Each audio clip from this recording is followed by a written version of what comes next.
ఈనాటి ముఖ్యాంశాలు. జలమయంగా మారిన దిల్సుఖ్ నగర్ రోడ్డు. పడవలు వేసుకొని తిరగాల్సి వచ్చింది. కొట్టకపోతారా తల్లే, ఆడొచ్చేందుకు నిలబడ్డరు.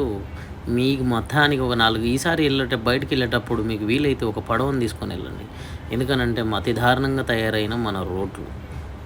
సో ఇక్కడ పడవ వేసుకొని వెళ్ళినా కూడా డైరెక్ట్ ఎక్కడ పోతాం, పోయి పెద్ద నాలలో జరుగుతుంది, నాలల నుంచి డైరెక్ట్ మూసీలోకి వెళ్ళిపోతాం అన్నట్టు. సో ఈ రోడ్లో ప్రయాణం చేయాలి అని అంటే ఈజీగా మనకు టైం అన్న ఉండాలి. ఇక ఈయన చూడండి, మధ్యాహ్నం దూరండి అయ్యా ఫోన్ పట్టుకొని.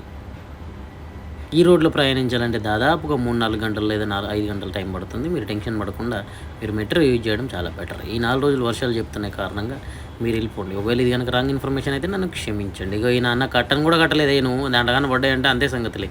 ఈ పొరగాలు చూసిరా. ఇక ఈయన చూడు సందులో సడేమి ఎలాగ సైకిల్ వేసుకొని వచ్చిండు.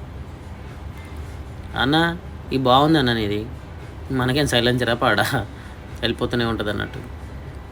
కార్లు చూడండి ఇంత దారుణాతి దారుణమైన సిచ్యువేషన్లో ఉన్నాయి. అయ్యో ఎలక్ట్రికల్ బైక్ అయ్యా దొరనేది ముందే పోయి దాంట్లో కానీ ఆగిపోయింది అనుకో, కోన్ని తొయ్యి బండిందోయి అన్నట్టు ఉంటుంది చూడు వ్యవహారం అంతా. ఇంకా ఏడైనా కూడా అది దారుణంగా వెళ్ళేది మన ఆటో వాళ్ళ.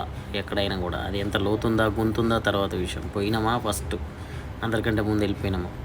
ఎందుకు బండి దీని ఫోన్ నేను లోపలికి తీసుకుంటున్నానంటే నేను బస్సులో కూర్చున్నా. ఆయన తుప్పని ఇవ్వడం తలిగించిన అనుకో, ఆ నీళ్ళని నేను ఎత్తుక్కోలేను కూడా.